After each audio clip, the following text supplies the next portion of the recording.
आव्हान राहुल गांधी तुम आगे बढ़ो, हम तुम्हारे साथ हैं। राहुल गांधी तुम आगे बढ़ो। सध्या सगळं सुरू आहे।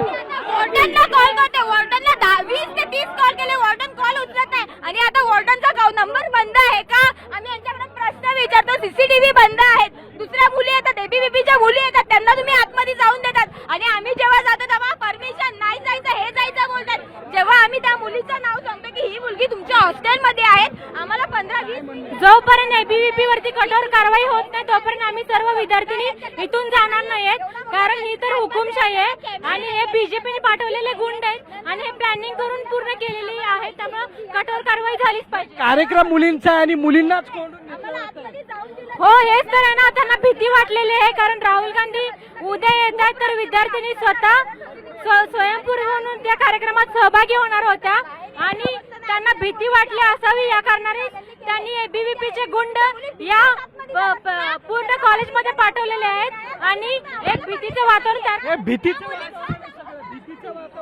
अतिशय भीतीचं वातावरण आहे। राहुलजी कायम म्हणत असतात डरो मत। आमचे कार्यकर्ते एनएसयूआय असेल किंवा युवक काँग्रेस असेल ते अजिबात घाबरणारे नाहीये, पण हे जे वातावरण इथे निर्माण करताय ते अतिशय वाईट आहे।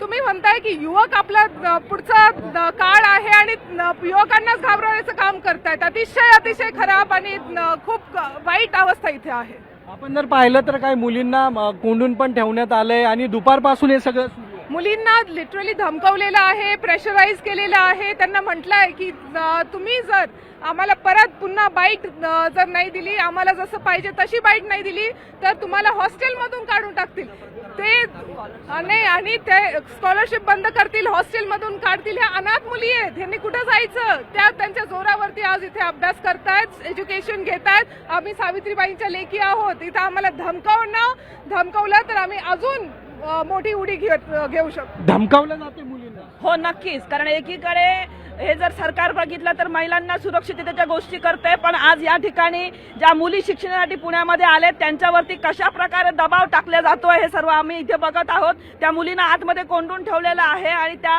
प्रचंड घाबरलेल्या आहेत आणि आम्ही त्यांच्याशी संवाद साधण्याचा प्रयत्न करतोय, परंतु आम्हाला या ठिकाणी गेटला लॉक लावून बंद केलेला आहे, आम्हाला कुठल्याही प्रकारे त्यांच्याशी संपर्क साधता येत नाही आहे।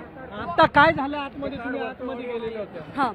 मुलींशी बोलू देत नाही, मुलगी खूप घाबरलेली आहे, रडत आहे, तिला बोलायला सुचत नाही, ती खूप घाबरली आहे, ती काहीही करू शकते।